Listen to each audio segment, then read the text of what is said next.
आज की वीडियो में हम सर्कल चैप्टर यानी वृत्त चैप्टर का सारा थ्योरम यानी प्रमेय करवाऊंगा। फर्स्ट प्रमेय होगा एनसीईआरटी प्रमेय, जो 10.1 के नाम से जाना जाता है। प्रमेय है, वृत्त के किसी बिंदु पर किसी स्पर्श रेखा स्पर्श बिंदु पर खींची गई त्रिज्या पर लंब होती है। वृत्त के किसी बिंदु पर की स्पर्श रेखा आप समझते होंगे। मैं आपको फिगर बना के सबसे पहले समझा दूं।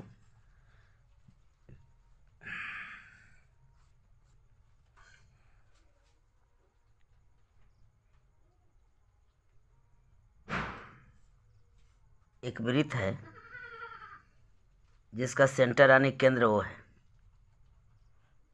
एक बिंदु स्पर्श बिंदु जो P के नाम से है, स्पर्श बिंदु P है। मैं एक स्पर्श रेखा खींचता हूँ जिसका नाम दे देता हूँ A एंड B,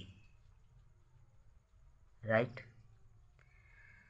वृत्त के किसी बिंदु पर की स्पर्श रेखा, देखिए किसी बिंदु पर की स्पर्श रेखा, तो स्पर्श रेखा ये भी हो गया, स्पर्श बिंदु P है। आगे पढ़िए। स्पर्श बिंदु पर खींची गई त्रिज्या पर लंब होती है। त्रिज्या देखिए यह ओपी त्रिज्या लंब है। चलिए, जो दिया है अब हम लोग हल करते हैं, सॉल्यूशन बनाते हैं इसका प्रमेय का। दिया है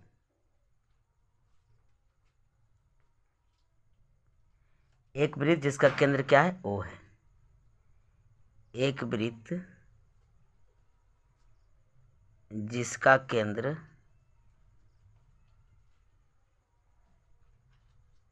O है। स्पर्श रेखा क्या है, AB है। स्पर्श रेखा AB है और स्पर्श बिंदु क्या है, P है। स्पर्श बिंदु P है।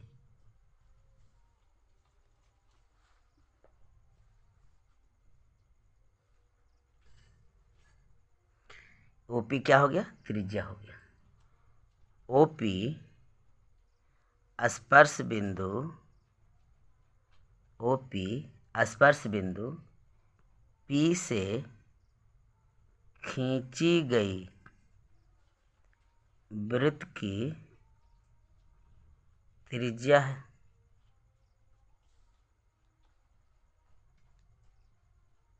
वृत्त की त्रिज्या है।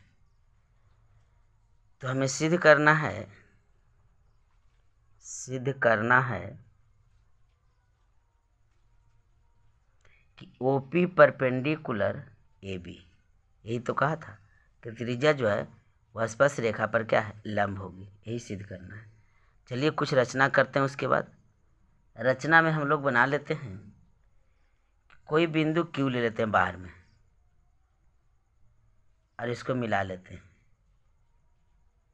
यानी AB स्पर्श रेखा पर एक बिंदु Q ले लिया, उसको मिला लेते हैं। AB पर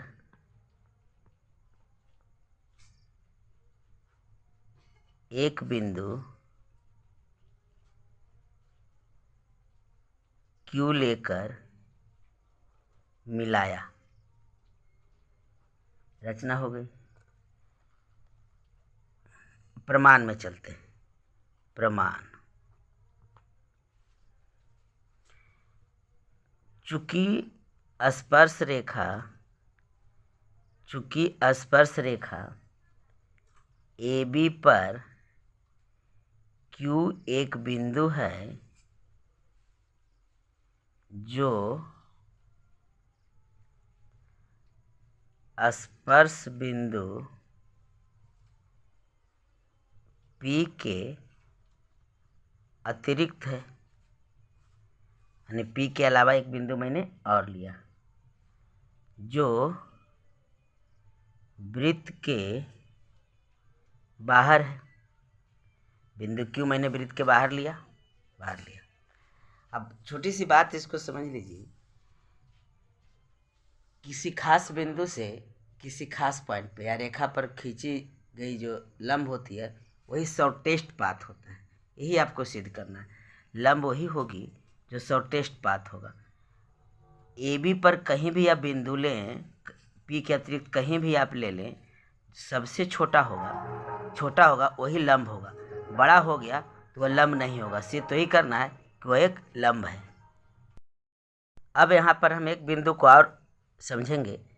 जो वृत्त की परिधि है उस पर जो ओ क्यू जो रेखा मैंने खींचा है, ये बिंदु आर पर प्रतिच्छेद करती है। मान लीजिए मैंने आर रखा, आप कुछ भी नाम रख सकते हैं। आर रखा, माना कि ओ क्यू वृत्त को, ओ क्यू जो रेखा है वह वृत्त को आर पर प्रतिच्छेद करती है। तो ओ क्यू बराबर O R plus R Q. O Q जो रेखा है यह O R plus R Q के बराबर होगा। इतना जोड़ इतना होगा। चलिए समझते हैं आगे। इसके आगे O Q greater than O R, O Q greater than O R, चूँकि ना इसमें एक प्लस हो गई ना, तो ओ आर से तो बड़ा होगा ना। ओ क्यू इतना बड़ा है, इतना तो बात को समझ में आ गई है। यानी ओ आर जो है वह छोटा होगा ओ क्यू से। अतः O R less than O Q, O R less than O Q, इसलिए O P less than O Q. क्यों? इस बात को समझिए। चूँकि ओ पी बराबर ओ आर है। क्यों? क्योंकि यह वृत्त की त्रिज्या है, वृत्त की त्रिज्या है। अब यहाँ पर एक लैंग्वेज भाषा लिख दीजिए, कंप्लीट हो गया। इस तरह ओ पी और ओ आर वृत्त की त्रिज्या है, जिसके कारण दोनों आपस में बराबर है। इस तरह ओ पी को छोड़कर ए बी के किसी बिंदु को ओ से मिलाने वाली रेखाखंड से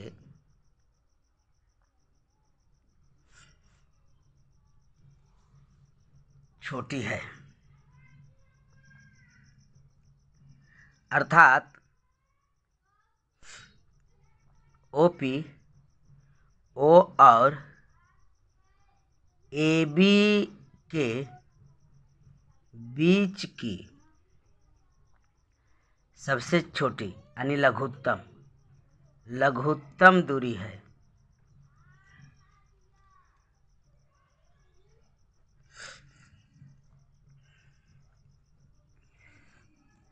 किंतु एक बिंदु और किसी रेखा के बीच की लघुत्तम दूरी उस बिंदु से रेखा पर लंब की दूरी होती है। इसलिए O P perpendicular A B सिद्ध हो गया। किंतु हम जानते हैं कि एक बिंदु और किसी रेखा के बीच की लघुत्तम दूरी, लघुत्तम माने कम से कम, सबसे कम, उस बिंदु से रेखा पर लंब होती है। अतः O P perpendicular A B प्रमाणित हुआ। यह वृत्त चैप्टर का पहला प्रमेय है, थ्योरम है, जिसे 10.1 एनसीईआरटी के नाम से जाना जाता है। वृत्त के किसी बिंदु पर की स्पर्श रेखा स्पर्श बिंदु पर खींची गई त्रिज्या पर लंब होती है। बहुत ही आसान है, आई होप आप समझ गए होंगे। एक बिंदु है, एक रेखा है, तो जो दूरी होगी, जो सबसे लघुत्तम दूरी होगी, जो सबसे छोटी दूरी होगी, बस वही तो लंब होगा। यही तो लंब है, क्योंकि ग्रेटर देन इससे अगर हम ओ दें, ए दें, बी दें, सी दें, तो O B is less than O A and O C होगा। तो सबसे छोटी तो ही होगी। अगर कहीं भी बिंदु हट कर लेंगे तो इससे यह बड़ा हो जाएगा, इससे यह बड़ा हो जाएगा। जो लंबात्मक दूरी होती है वह सबसे लघुत्तम होती है, सबसे छोटी होती है। बस यही सिद्ध करना था और कुछ नहीं था इसमें। आई होप आपको बिल्कुल समझ में आई होगी। अब हम लोग उप प्रमेय देखते हैं, इसका विलोम। प्रमेय 1 का हम लोग विलोम देख लेते हैं, वह भी कभी कभी एग्जाम में देता ही है। प्रमेय 1 का विलोम है वह रेखा जो त्रिज्या के छोर बिंदु से होकर जाती है और इस पर यानी त्रिज्या पर लंब है, वृत्त की स्पर्श रेखा होती है। वृत्त की स्पर्श रेखा होती है। सबसे पहले इसका फिगर ड्रा कर लें। एक वृत्त है जिसका केंद्र O है। चलिए, केंद्र O। एक बिंदु P है जो स्पर्श बिंदु है। एक स्पर्श रेखा खींच दिया मैंने, A और B, बिंदु P। ये लंबात्मक दूरी OP लंब है हमारा।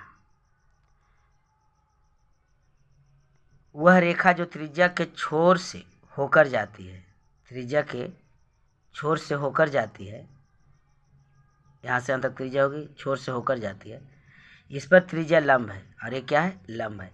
यह एक रेखा है, इस पर से सटकर यानी परिधि से सटकर जाती हो, और त्रिज्या जो हो यानी OP क्या है? त्रिज्या है, जो इस पर लंब हो। तो आपको सिद्ध करना है कि AB जो है वह स्पर्श रेखा होगा। सीधे उसका उलट है और कुछ नहीं है। विलोम का मतलब तो अपोजिट होता ही है। दिया है, पहले हम लोग लिख लेंगे। दिया है O केंद्र वाला एक वृत्त है। O केंद्र वाला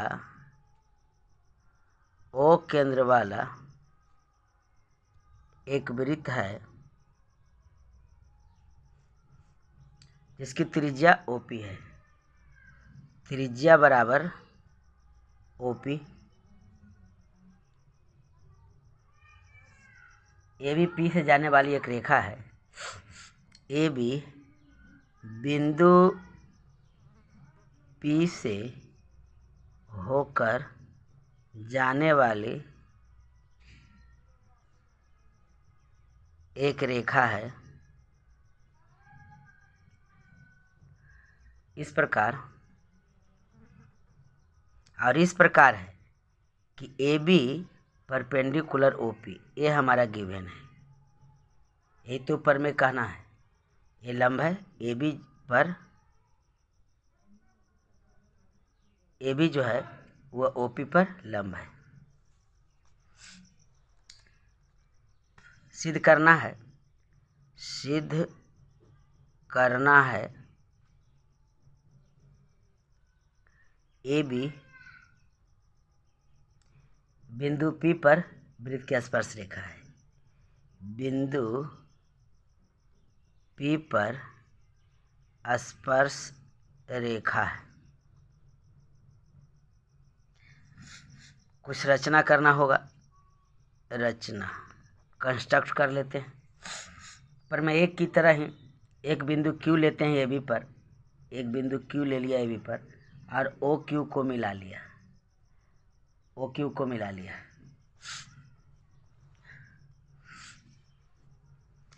लिखेंगे AB रेखा पर एक बिंदु, एक अतिरिक्त बिंदु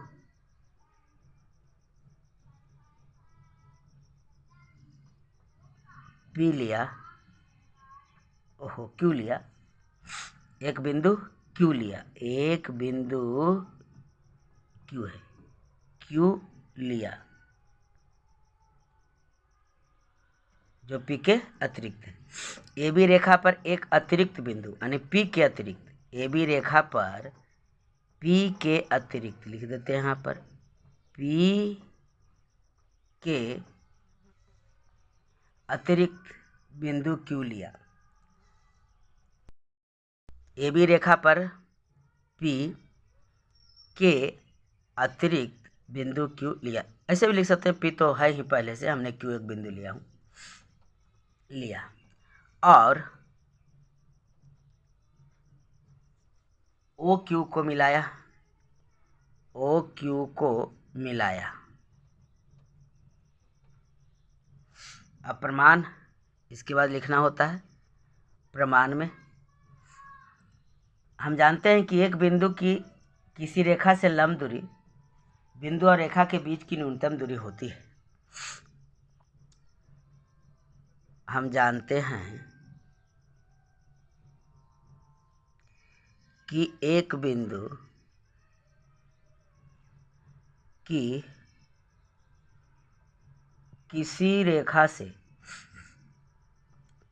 रेखा से लंब दूरी, जिसको लंबात्मक दूरी भी कहते हैं, लंब दूरी बिंदु और रेखा के बीच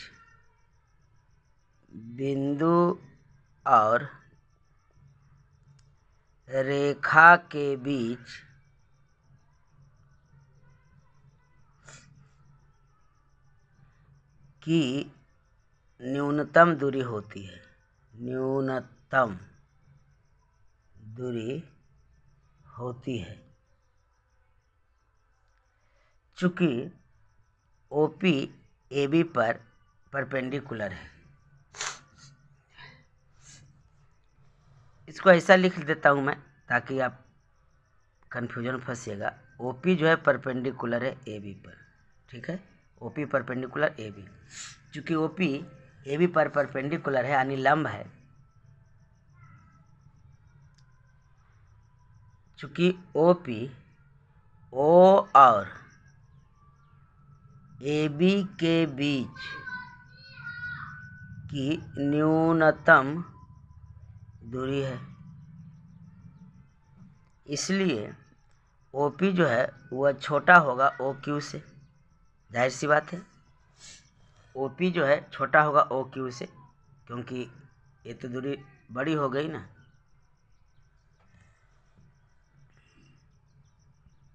या ऐसे इसको कर सकते हैं, O Q greater than O P. ऐसा क्यों? क्यू वृत्त के बाहर स्थित है। ऐसा क्यों है? क्योंकि क्यू वृत्त के बाहर स्थित है। अगर बिंदु क्यू वृत्त पर होता तो ओपी और ओ क्यू इक्वल हो जाता, लेकिन बिंदु क्यू बाहर स्थित है, देख पा रहे हैं, इसलिए O Q greater than O P होगा। इस तरह P को छोड़कर AB का प्रत्येक बिंदु वृत्त के बाहर है। वृत्त के बाहर है, इसलिए AB वृत्त से सिर्फ एक ही बिंदु पर मिलती है। अतः AB वृत्त की P बिंदु पर स्पर्श रेखा है। अतः AB वृत्त की P बिंदु पर स्पर्श रेखा है। बस यही तो सिद्ध करना था। यहाँ से प्रूव हो गया, प्रमाणित हो गई। आप प्रमाणित भी लिख सकते हैं। ये था ऊपर में 10.2 पर में कहता है, वृत्त के किसी बाह्य बिंदु से वृत्त पर खींची गई स्पर्श रेखाओं की लंबाइयां समान होती है। वृत्त के किसी बाह्य बिंदु से वृत्त पर खींची गई स्पर्श रेखाओं की लंबाइयां समान होती है। थ्योरी क्लास में आप पढ़े होंगे, मैं यहाँ कुछ आपको और समझा देना चाहता हूँ ताकि आप अच्छी तरह समझ पाएँ। ओ केंद्र वाला एक वृत्त है जिसमें त्रिज्या r है, मान लीजिए। अगर वृत्त के अंदर कोई एक बिंदु हम लेंगे P और P से एक रेखा खींचेंगे, गुजारेंगे, तो वृत्त को स्पर्श नहीं करेगी। इसे हम कहेंगे प्रतिच्छेद, प्रच्छेदित रेखा है, प्रतिच्छेद करती जा रही है। अगर हम वृत्त के परिधि पर एक बिंदु लेंगे P और इस बिंदु से हम एक रेखा खींचेंगे, तो हम कहेंगे स्पर्श करती हुई जा रही है किसी एक बिंदु पर। वृत्त की परिधि पर अगर कोई बिंदु है, उसे रेखा खींची जाएगी तो मात्र एक ही जगह वह स्पर्श करेगी, उसको कहेंगे स्पर्श बिंदु, एक ही जगह स्पर्श करेगी। अगर भिन्न भिन्न बिंदु लिए तो अनगिनत स्पर्श रेखाएं खींची जा सकती है। लेकिन किसी भी वृत्त के बाह्य बिंदु से केवल और केवल दो ही स्पर्श रेखा खींची जा सकती है। P और Q मैंने नाम दिया, यहाँ दे देते हैं। तो QR और PR, QR और PR दो ही स्पर्श रेखा खींची जाएगी। जो स्पर्श रेखाएं की लंबाई होगी वो इक्वल होगा, यानी QR बराबर PR ही होगा। इतना बात समझ में आई होगी आपको। चलिए इसको हम फिगर बनाते हैं और क्यों बराबर होता है उसे हम लोग समझने का प्रयास करेंगे, क्योंकि थ्योरम 10.2 यही तो कहता है। सर्वप्रथम मैंने एक वृत्त बना लिया जिसका केंद्र O है। एक बिंदु बाह्य बिंदु मैं A ले लेता हूँ, यह स्पर्श बिंदु है P दे देते हैं, एक स्पर्श बिंदु यहाँ हम Q दे देते हैं। AP को मिलाते हैं और AQ को मिलाते हैं। कंस्ट्रक्शन में आप बनाए होंगे, ऐसा इम्पोर्टेंट है, कंस्ट्रक्शन आता रहता है एग्जाम में। अब यहाँ से हम कह सकते हैं कि OP त्रिज्या होगी और OQ भी त्रिज्या होगी, ये दोनों आपस में बराबर होंगे। R बराबर R, यानी OQ और OP इक्वल होगा, क्योंकि यह वृत्त का त्रिज्या है। हम जानते हैं कि वृत्त की त्रिज्याएं सभी आपस में बराबर होती है। चलिए फिगर तो बन गया, अब हम आगे बढ़ते हैं। सर्वप्रथम प्रमेय घोषित करने के लिए दिया है लिखना होता है। दिया है मैंने लिख रहा हूँ। वृत्त का केंद्र क्या है? O है। O केंद्र वाले वृत्त के बाहर एक बिंदु A से AP और AQ, जो आप नाम फिगर में लिखे हैं वही यहाँ लिखिएगा। AQ वृत्त पर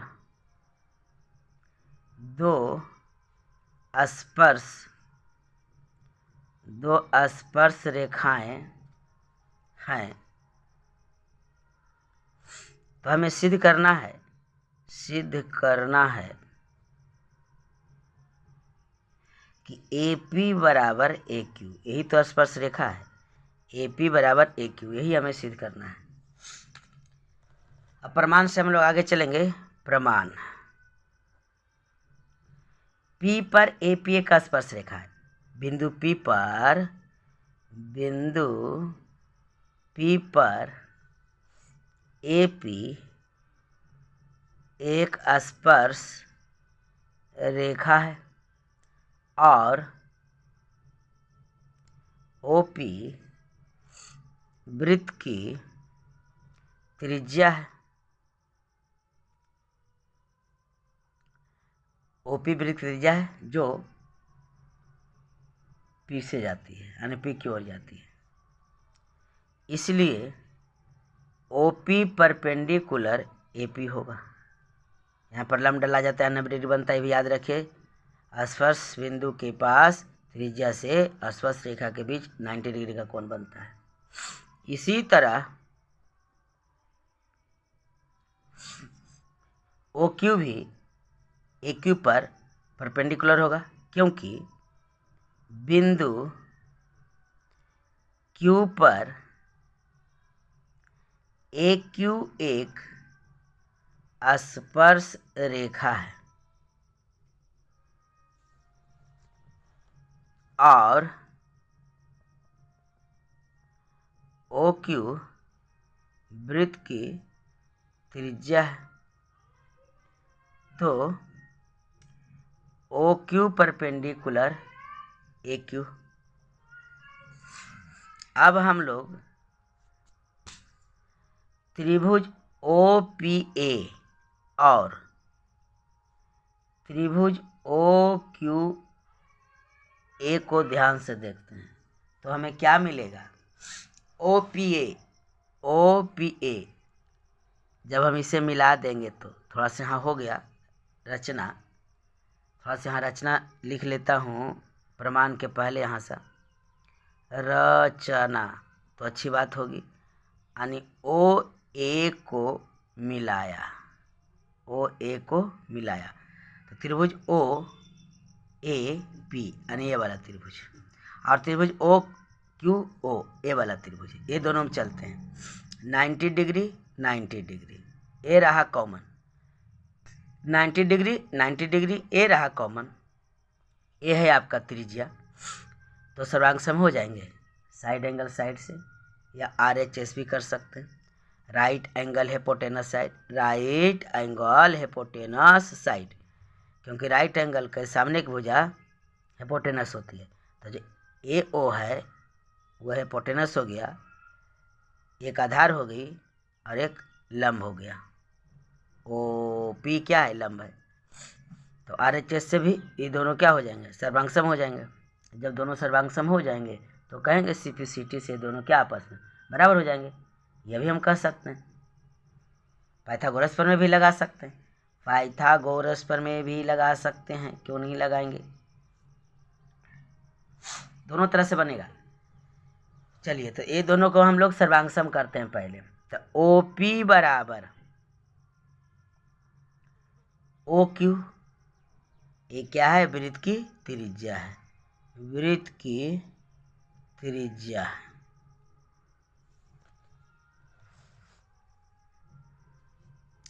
ओ ए बराबर ओ ए, ये क्या हो गया, उभयनिष्ठ यानी कॉमन है, उभयनिष्ठ।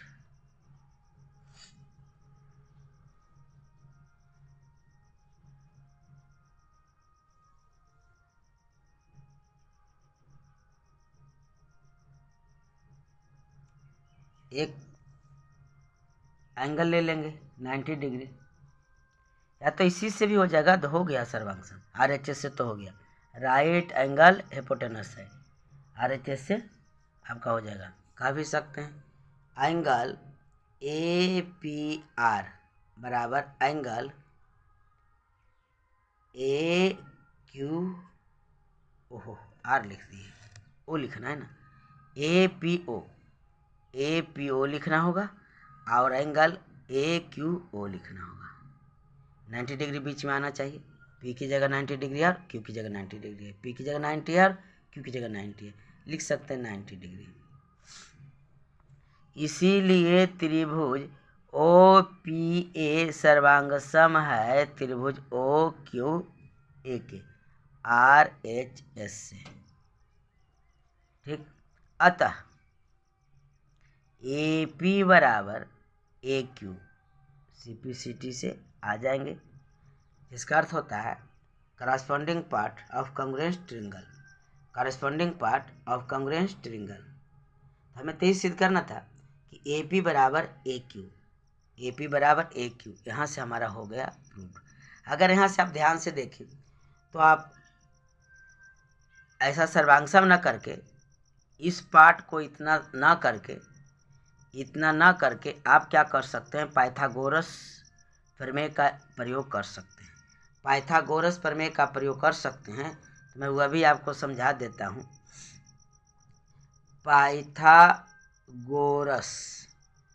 पाइथागोरस प्रमेय से, यानी सेकेंड में लिख देता हूँ, इतना ना करके आप यहाँ से कर सकते हैं, यहाँ तक तो करना ही करना है। चलिएगा, त्रिभुज OPA और त्रिभुज OQA से या में AP बराबर हम कह सकते हैं ए क्यू का स्क्वायर माइनस ओ पी का स्क्वायर। देखिए सामने की भुजा हिपोटेनस है तो ए ओ कर्ण हो गया, लंब हो गया तो आधार है, हम ए पी का ले रहा हूँ तो ए पी का स्क्वायर बराबर पाइथागोरस प्रमेय तो ही है, ए पी का स्क्वायर बराबर A Q square minus O P square कर सकते हैं, बिल्कुल कर सकते हैं, है कि नहीं। या फिर ए क्यू स्क्वायर बराबर ये दोनों को प्लस कर सकते हैं, ये कहीं बात है कि नहीं। इसको इधर भेज दीजिए तो हो जाएगा ना, ए पी का स्क्वायर जोड़ ओ पी का स्क्वायर बराबर ए क्यू स्क्वायर। इसको समीकरण 1 बना कर देखिए तो आराम से आ जाएगा, ए क्यू कॉमन हो जाएगा, ए क्यू लिख रहा हूँ मैं, ए ओ है जी, ए ओ ना हो गया आपका हिपोटेनस, ए ओ हिपोटेनस है। अब इस त्रिभुज से चलते हैं तो फिर से यहाँ लिखेंगे हम लोग ए क्यू बराबर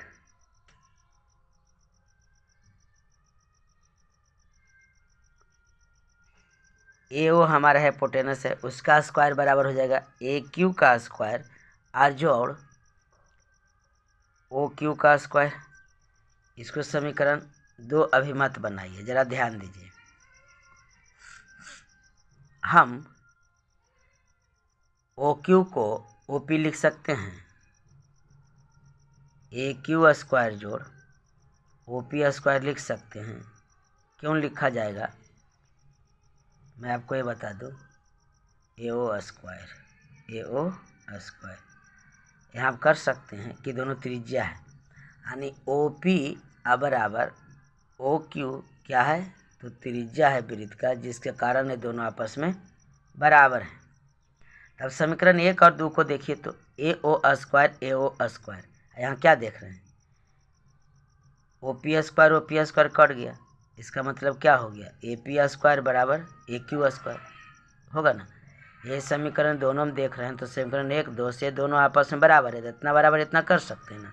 तब यहाँ आप लिखिएगा समीकरण 1 तथा समीकरण 2 से राइट साइड बराबर है तो लेफ्ट साइड भी इक्वल हो जाएगा, अर्थात ए पी स्क्वायर जोड़ ओ पी स्क्वायर बराबर ए क्यू स्क्वायर जोड़ ओ पी का स्क्वायर, कैंसिल कैंसिल तो आ गया ए पी का स्क्वायर बराबर ए क्यू का स्क्वायर, दोनों अंडर रूट कर दिए, खत्म। जब दोनों पर स्क्वायर है तो ए पी कर सकते हैं ना, या तो इधर से ही अंडर रूट करके चलते, वो भी बात खत्म था। तो इसलिए ए पी बराबर क्या हो गया, ए क्यू हो गया। आपको जैसे पसंद आए वैसे आप बना सकते हैं, पाइथागोरस प्रमेय लगाइए या तो फिर यहाँ से सर्वांग समता लेकर के चल दीजिए सीपीसीटी से। ये इम्पोर्टेंट था, ये प्रश्न कई बार पूछा जा चुका है, ये थ्योरम, इसे आप अच्छी ढंग से कॉपी पर बनाएंगे 1 बार 2 बार, आसानी से समझ में आ जाएगा। मैं आपको कुछ साधित प्रश्न जो पूछे जाते हैं बोर्ड एग्जाम में मैं उसे करवा दूं, सर्कल चैप्टर से ही रिलेटेड होता है, सिद्ध करना होती है, ओनली प्रमेय बेस्ड होता है। क्वेश्चन फर्स्ट में दिया हूँ, सिद्ध करें कि किसी वृत्त के किसी व्यास के सिरों पर से खींची गई स्पर्श रेखाएं समांतर होती हैं। कई बार पूछा जा चुका है, बहुत अच्छी ढंग से इसे समझेंगे, आसान है। सबसे पहले तो एक वृत्त ड्रा कर लिया जाए। मैंने एक वृत्त बना दिया जिसका केंद्र का नाम दे दिया ओ, दे दिया। कहता है किसी वृत्त के किसी व्यास के सिरों पर, देखिए तो हम क्यों ना व्यास बना लें, तो सबसे बड़ा व्यास कौन होता है, जो केंद्र से होकर के गुजरता है,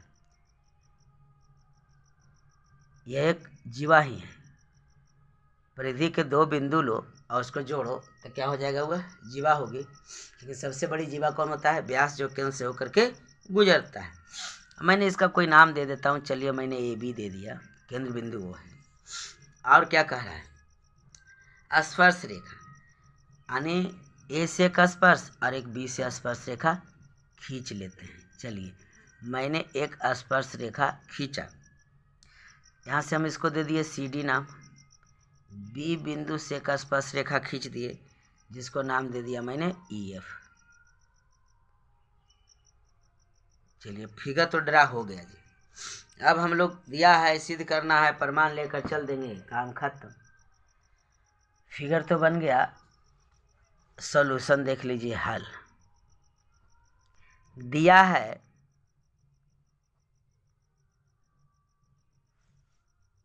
CD तथा EF दो स्पर्श रेखाएं, CD तथा EF दो स्पर्श रेखाएं। O केंद्र वाले वृत्त में CD तथा EF दो स्पर्श रेखाएं हैं।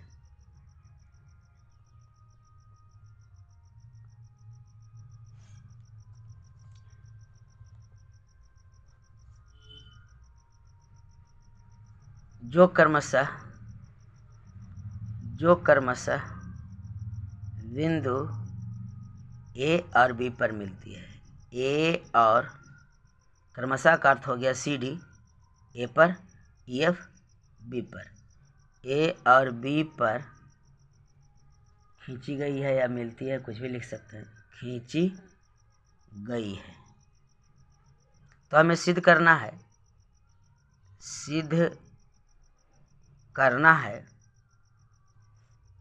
कि CD समानांतर EF होगा।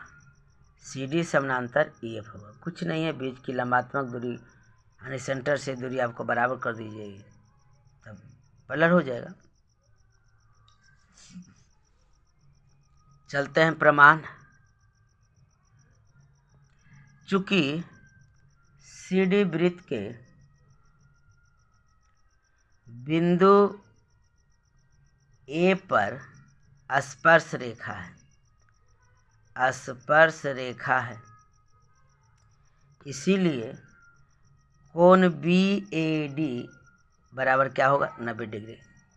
जहाँ स्पर्श रेखा हो गया 90 डिग्री हो जाएंगे। BAD ये कितने होंगे, 90 डिग्री का होंगे। पुनः EF वृत्त के बिंदु B पर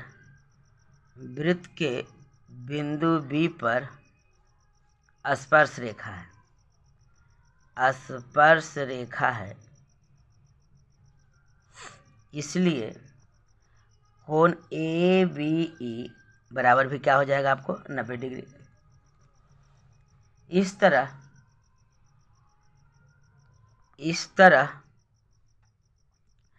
कोण BAD बराबर कोण ABE प्रत्येक क्या है, 90 डिग्री आ गया। हम दोनों एंगल क्या होंगे आपस में बराबर, BAD और ABE। BAD और ABE, AB और E, यहाँ से ये दोनों क्या होंगे, 90 डिग्री आ गए, क्योंकि स्पर्श रेखा पर 90 डिग्री का कोण बनता है। और ये कैसे हैं, तो एकांतर है, 90 डिग्री है, तथा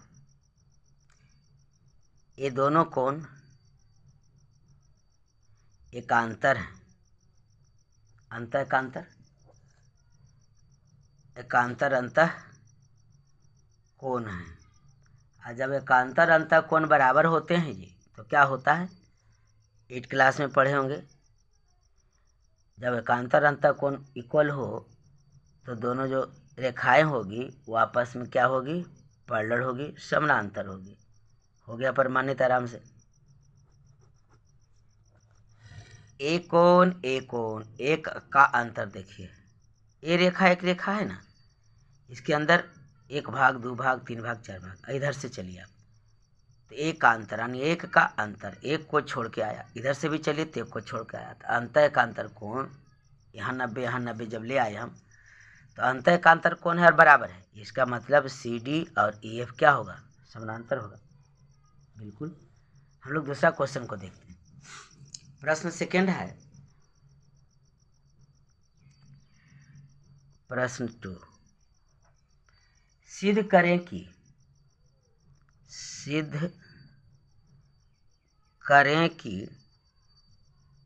दो सकेंद्री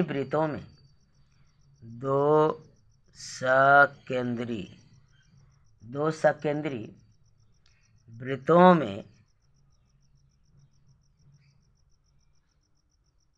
बड़े वृत्त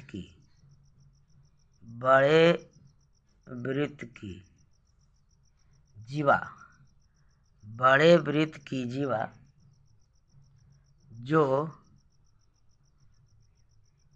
छोटे वृत्त को स्पर्श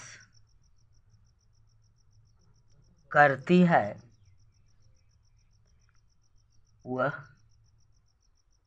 स्पर्श बिंदु पर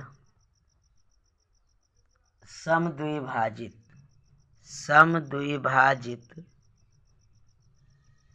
हो जाती है।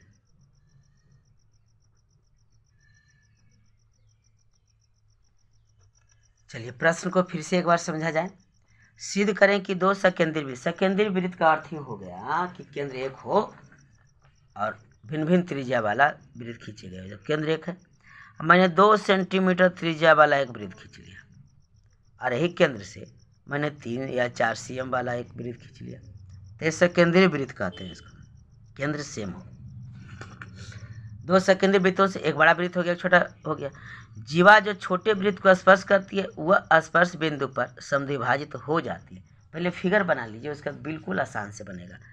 तो सबसे पहले मैं एक छोटा वृत्त अंदर में बना लूँ, यह केंद्र का नाम दे दूं आराम से, ओ दे दिए।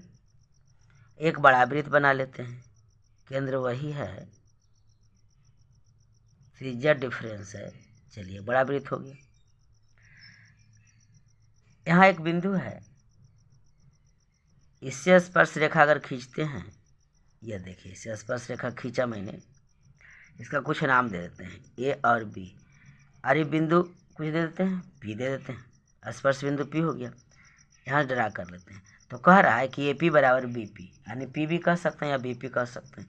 यही सिद्ध करना हमको।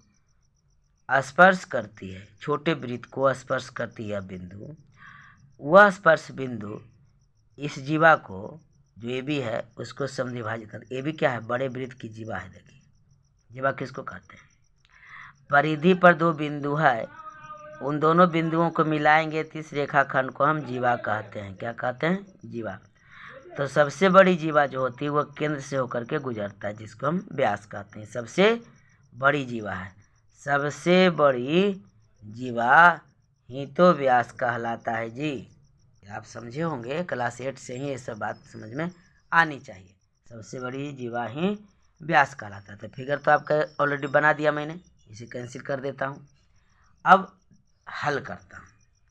हल सॉल्यूशन दिया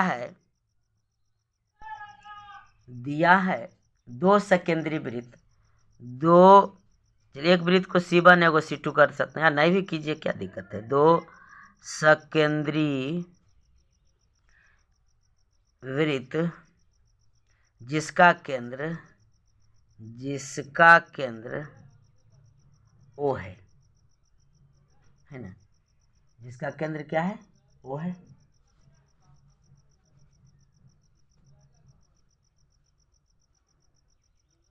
ठीक। बड़े वृत्त में ए भी एक जीवा है। बड़े वृत्त में ए भी एक जीवा है। बड़े वृत्त में भी एक जीवा है जो छोटे वृत्त को बिंदु P पर स्पर्श करती है। बिंदु P पर स्पर्श करती है।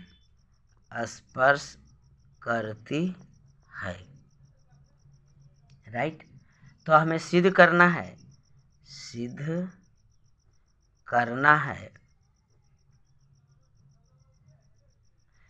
AP बराबर BP, AP बराबर BP, BP, यही तो हमें सिद्ध करना है।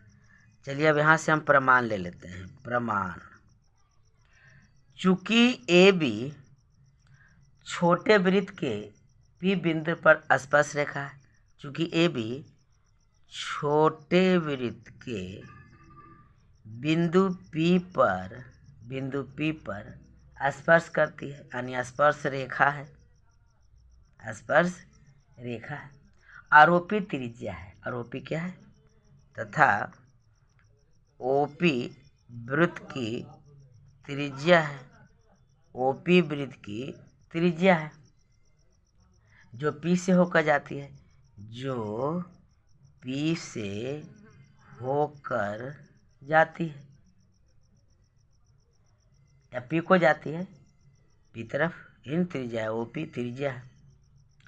इसलिए OP परपेंडिकुलर AB होगा, यानी 90 डिग्री का कोण बनेगा यहाँ पर। चलिए ठीक है, AB पर OP क्या है, लंब है। किंतु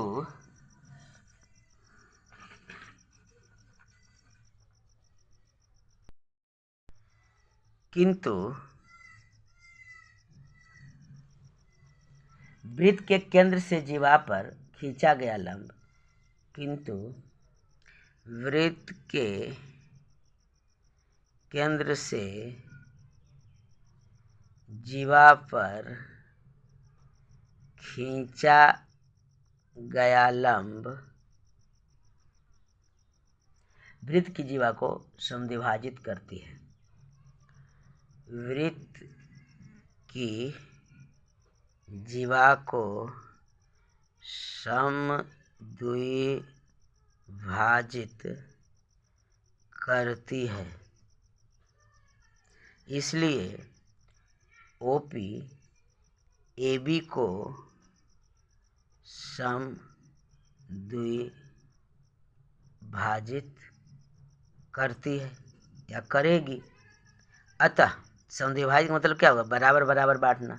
अतः AP बराबर BP होगा। हो गया हमको प्रमाणित। आराम से दो कंडीशन जानना था। केंद्र से होकर के अगर किसी जीवा पर लंब होता है तो उस जीवा को वह समद्विभाजित ही कर देती है। या तो रचना करके हम इसे इस प्रकार भी तो सोल्व कर सकते हैं, सिद्ध किया जा सकता है। देखिए, सकेंद्रीय वृत्त, एक छोटा वृत्त एक बड़ा वृत्त बना लिया मैंने। एक केंद्र से इसका त्रिज्या है, यहाँ से एक जीवा ले लिए जो बड़े त्रिभुज तक जाती है, जिसका नाम मैंने क्या दे दिया, AB दे दिया। इस बिंदु को P दे दिया, यहाँ O दे दिया। यहाँ से एक त्रिभुज मिला लेते हैं, बना लिया। एक त्रिभुज हो गया OAP एंड एक त्रिभुज हो गया OBP। ये दोनों से चल के देखिए जरा।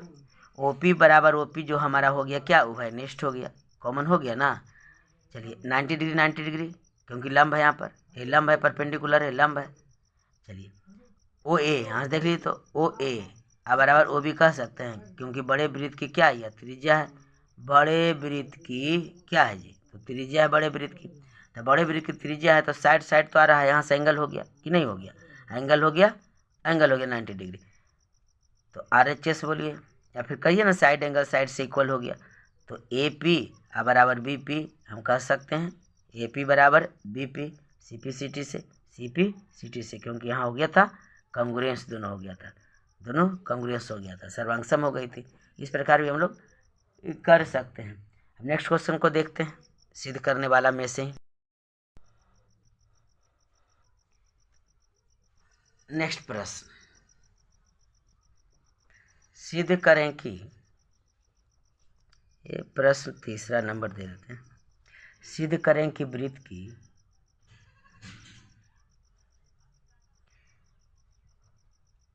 सिद्ध करें कि वृत्त की परिधि पर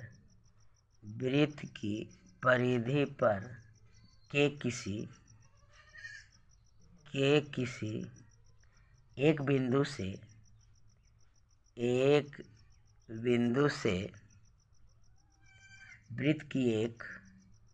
वृत्त कि एक और केवल एक और केवल एक स्पर्श रेखा खींची जा सकती है। स्पर्श रेखा खींची जा सकती है। देखिए, एक पहले हम लोग फिगर बना लिए, ड्रा कर लिया मैंने सर्कल, जिसका केंद्र मैंने O दे दिया। एक स्पर्श बिंदु मैंने P दे दिया, चूंकि वृत्त पर कहा है कि नहीं। तो इससे एक स्पर्श रेखा बना दिया मैंने PB। अब अपने मर्जी से गुआर ले लिया ये, इसको मिला दिया मैंने OP को। यही सिद्ध करना है कि एक से अधिक नहीं होगा, एक से अधिक नहीं होगा। हल,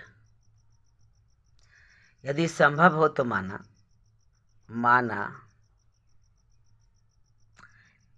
PA और PB दो स्पर्श रेखाएं वृत्त के P बिंदु से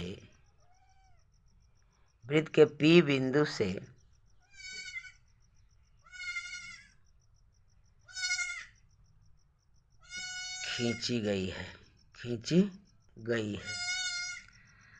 रचना करते हैं। रचना, OP को मिला लिया, OP को मिलाया। प्रमाण, चूंकि वृत्त के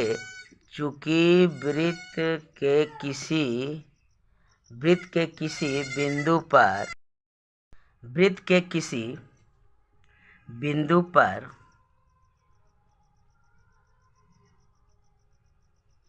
खींची गई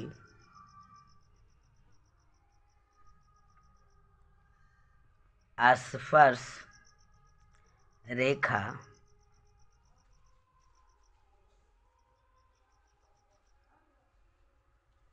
स्पर्श बिंदु से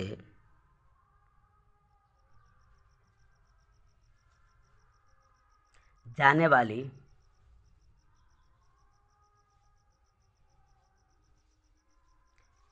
त्रिज्या पर लंब होती है।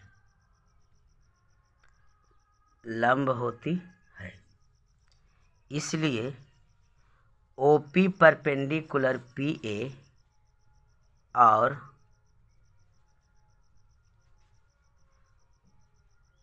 OP परपेंडिकुलर PB होगा।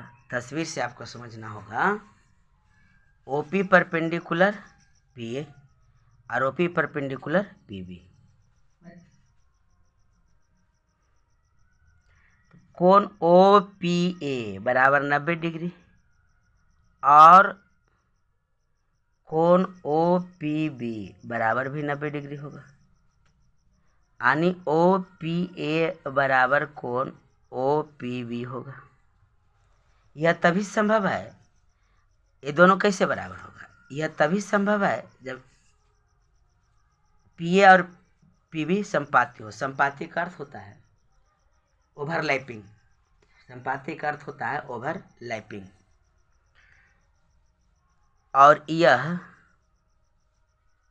और ऐसा तभी संभव है जब PA और PB संपाती हो। संपाती तो है नहीं, क्योंकि PB पर PA नहीं है, ये तो कुछ हटके है, संपाती तो नहीं। संपाती का अर्थ हुआ कि जैसे A और B दो बिंदु लिया मैंने, ये दोनों बिंदु को मिलाया और इसी पर PB लिया मैंने या PQ लिया मैंने, इसी पर अगर लिया तो इसी पर लाइन खिंचाया, तो ये आपका हो गया संपाती, यानी ओवरलैपिंग। एक ही रेखा पर जब दूसरी रेखा होती है तब हम उसे कहते हैं संपाती, लेकिन ऐसा तो है नहीं। अतः हम कह सकते हैं अतः एक और केवल एक ही स्पर्श रेखा वृत्त की परिधि पर के किसी बिंदु से खींची जा सकती है। कंप्लीट हो गया। देखते हैं नेक्स्ट क्वेश्चन। एक क्वेश्चन और है जो पूछता रहता है, कई बार पूछा है, उससे भी हम करवा ही देते हैं। क्वेश्चन कुछ इस प्रकार है कि सिद्ध करें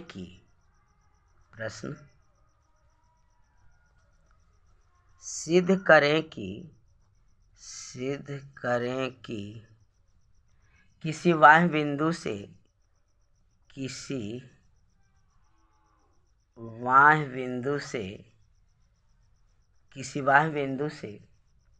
वृत्त पर खींची गई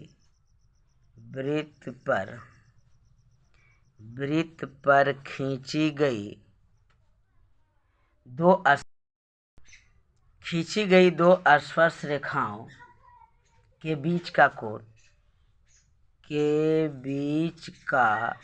कोण स्पर्श बिंदुओं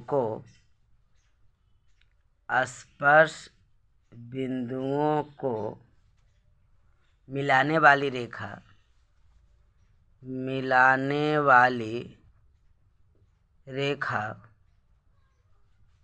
खंड द्वारा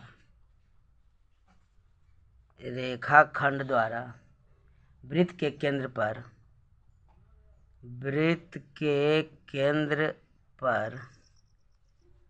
अंतरित का मतलब हो गया बनने वाला, अंतरित कोण का संपूरक होता है। संपूरक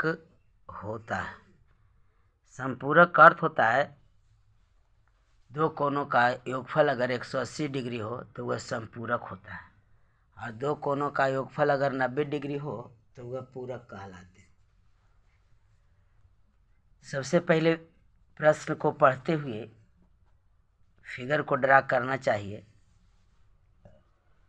ओ केंद्र वाला मैंने एक वृत्त बना लिया, कहीं बाह्य बिंदु P लिया, स्पर्श बिंदु A लिया, स्पर्श बिंदु B लिया, मैंने स्पर्श रेखा खींच लिया। ठीक है, ये हमारा है त्रिज्या OA और OB। ठीक, और हम AB को मिलाएंगे। AB को मिलाया एक तरह से हम त्रिभुज बन गया। ये अगर फिगर आपको थोड़ा सा दिक्कत लग रहा है क्योंकि थोड़ा सा बलगर बन गया, बनाते हैं इसको फिर से। ओ यहाँ बिंदु मैं ए लिया स्पर्श, यहाँ स्पर्श बिंदु B लिया, बाह्य बिंदु P ले लिया और PB को मिलाया और AP को मिलाया। अब देखिए ये हो गया हमारा त्रिज्या, यहाँ से एक त्रिभुज बन गया। ये तो अब परफेक्ट समझ में आ रहा है। चलिए इसको मैं काट देता हूँ। बनाइए हल। सॉल्यूशन देखिए, दिया है PA और PB एक वृत्त पर जिसका केंद्र है, यानी O केंद्र वाले वृत्त में PA और PB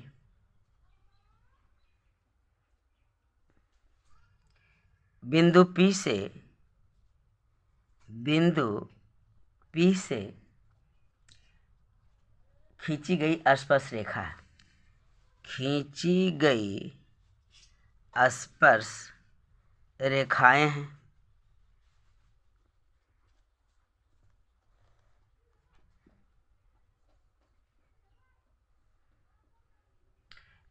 ए और बी को मिलाया, बिंदु ए बी को मिलाया, बिंदु ए बी को मिलाया। तो हमें सिद्ध करना है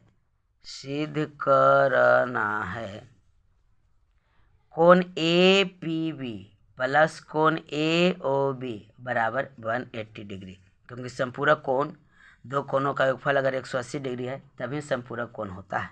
आइए प्रमाण को देखते हैं जहाँ से प्रमाणित होगा। चूंकि वृत्त की स्पर्श रेखा स्पर्श बिंदु पर या बिंदु से जाने वाली त्रिज्या पर लंब होती है,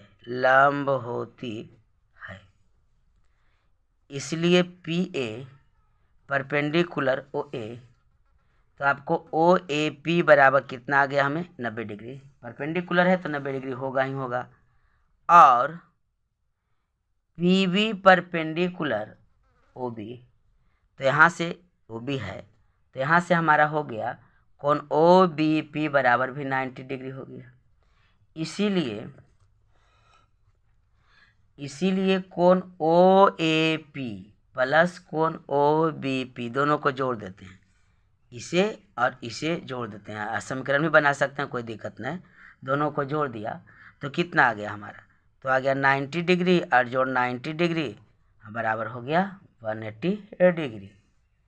यही तो हमें सिद्ध करना था। अतः कोण ए पी बी प्लस कोण ए ओ बी बराबर 180 डिग्री। यहाँ से हम ले सकते हैं कि चूंकि किसी भी चतुर्भुज के चारों अंतःकोणों का योगफल कितना होता है, तो 360 डिग्री होता है। यहाँ से हमारा क्या हो गया, प्रमाणित हो गया, प्रूव्ड हो गया।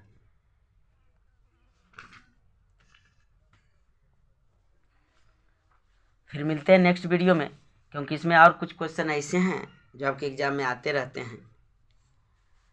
अगर मेरे चैनल पर नए हैं तो चैनल को सब्सक्राइब करें, बेल आइकन दबाना ना भूलें, वीडियो को शेयर करें, पसंद आए लाइक करें। तो मिलते हैं नेक्स्ट वीडियो में, तब तक के लिए जय हिंद।